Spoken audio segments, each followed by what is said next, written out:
Uh, I'd like to say that he was a role model.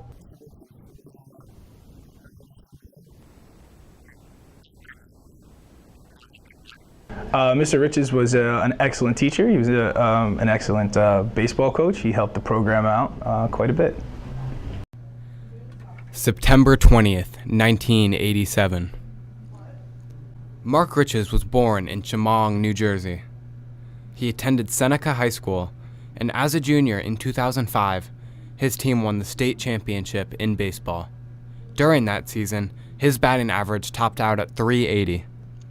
While at Seneca, he met Dave Lafferty, a baseball and basketball coach who inspired him and changed his life forever.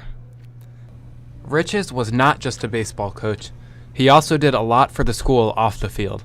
I believe Mr. Riches was a teacher of AP micro and macroeconomics. Never my strong suit, so I really don't know too much about those classes. I know that he mainly taught juniors and seniors, and what happens in his classroom is I was never privy to. Mr. Mark Riches, when he wasn't teaching or coaching baseball, also helped out at basketball. He was well known for attending the open gyms that were held by Coach Connolly.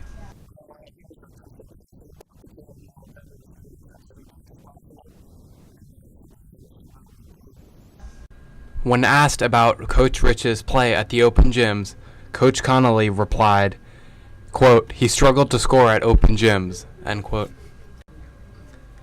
Mr. Riches agreed with Coach Connolly's comments, admitting that Connolly's comments were fair to say and that he was, quote, "very average, maybe below average," end quote. Riches was known around the program for his signature car that he drove to every practice and every game. Mark drove a white Kia. New Jersey Devil sticker on the back.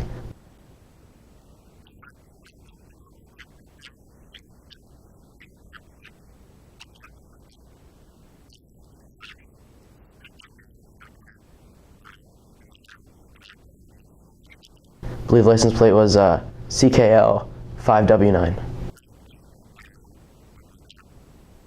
No, I've never been. I had to take he had the balls and the helmets, so I had to take the helmets and the balls out. So I did open the trunk and take it out, but I've never been seated inside as a passenger. I know that in the late stages of his career, he was working on developing a product, mostly for just like carrying around his smoothie. It was a big deal for him. He was thinking he could make a lot of money off of it. Sadly, he didn't ever see that day.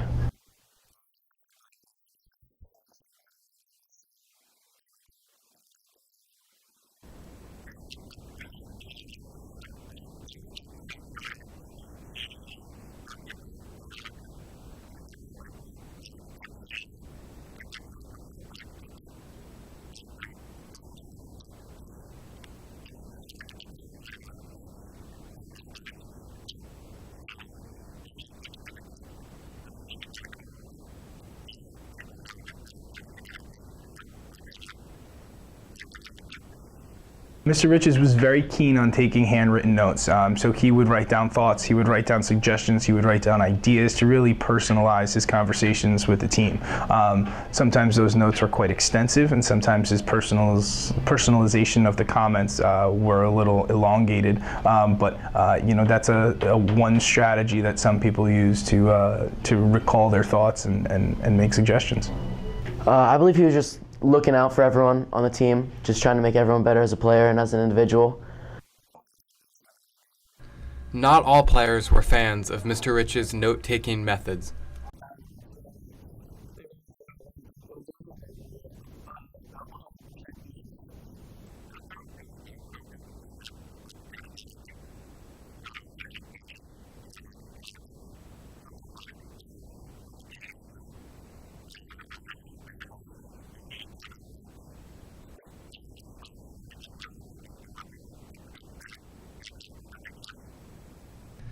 The original notepad seems to have been lost, but many museums have tried to find it over the years.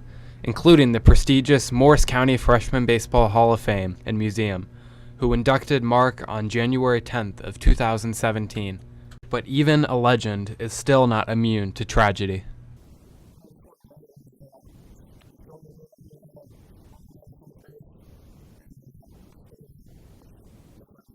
Almost each and every practice, the players would participate in some type of running as part of their conditioning. One day, early in the season, Riches chose to do the sprints with the players, and as he was rounding first base, his hamstring gave out on him, and he collapsed. He was on the ground for nearly 30 minutes, the pain visible in his eyes. Eventually, he was helped up and had to sit out for the rest of practice.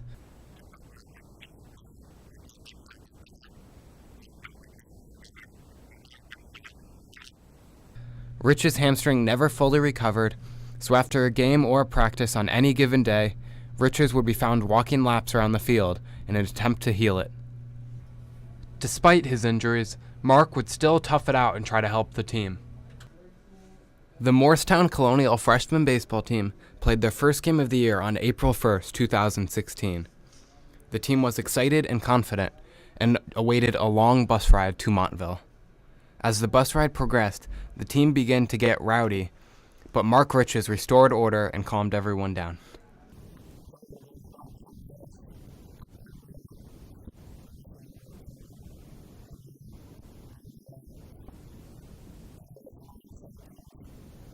Mr. Riches partook in the 17s, which were sprints. The reasons that he enjoyed those so much is they were used to not only increase our baseball team's stamina, but as consequences if we were to not follow the rules.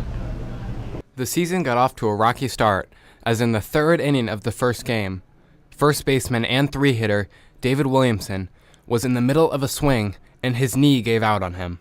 He collapsed to the ground and had to be carted off the field. Matt Hallberg then came in to pinch hit for David in the middle of the at-bat, and he proceeded to strike out.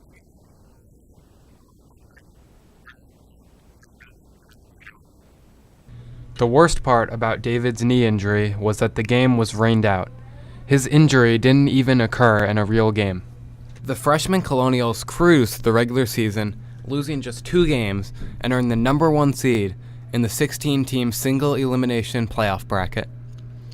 They were matched up against Hanover Park in a game that was never in question. First round of the tournament versus Hanover. We beat up Hanover Park pretty good. I think that was a good game. Our bats came alive. We was lucky to be at Harder Road, so we were on our home turf.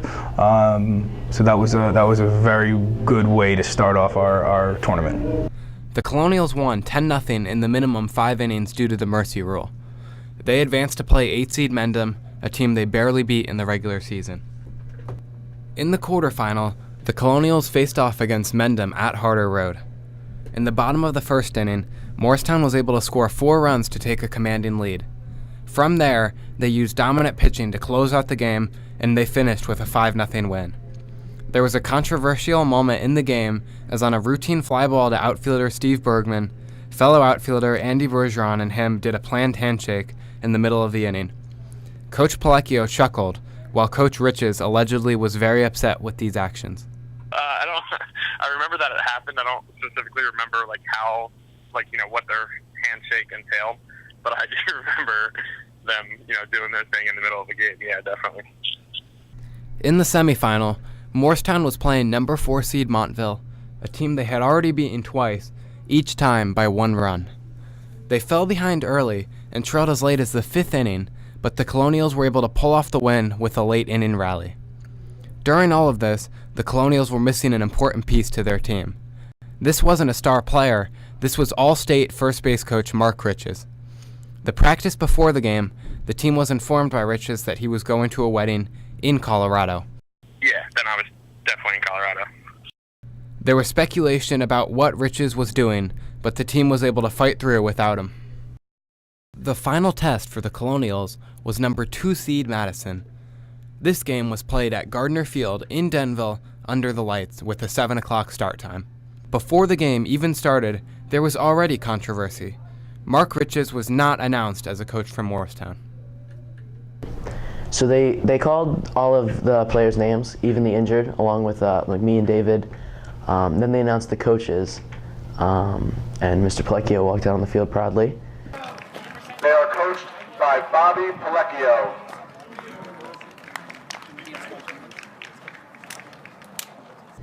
And Riches was not called for some reason. He responded to that action with, "Okay, I'll just go myself." I'm pretty sure that hurt him deeply. There was a list that was sent in by our athletic department, and him as a volunteer assistant coach did not make that list. If I were to make that list, of course, his name would have been there because he was an integral part of our freshman team. The Colonials missed some opportunities early in the game and fell behind. They had a late inning rally that ultimately came up short, and they lost the game 3-1 and were the county runner-ups.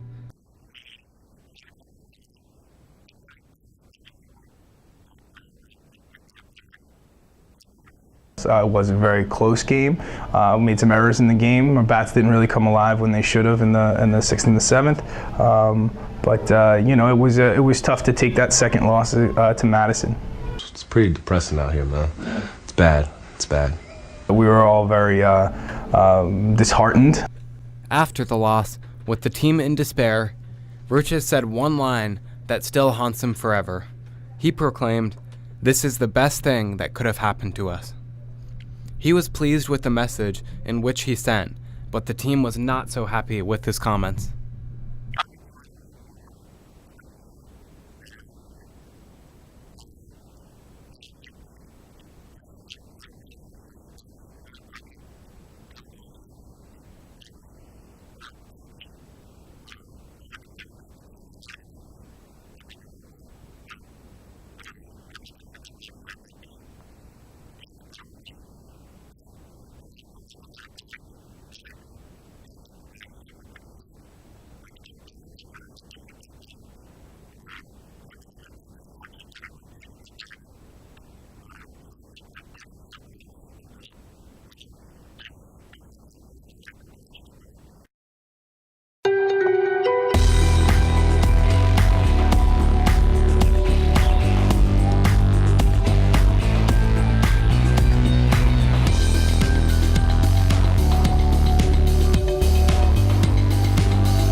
Because he was an integral part of our freshman team.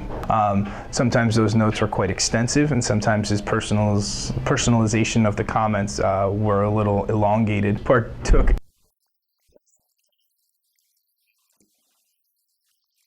Was never privy to. Micro and macroeconomics.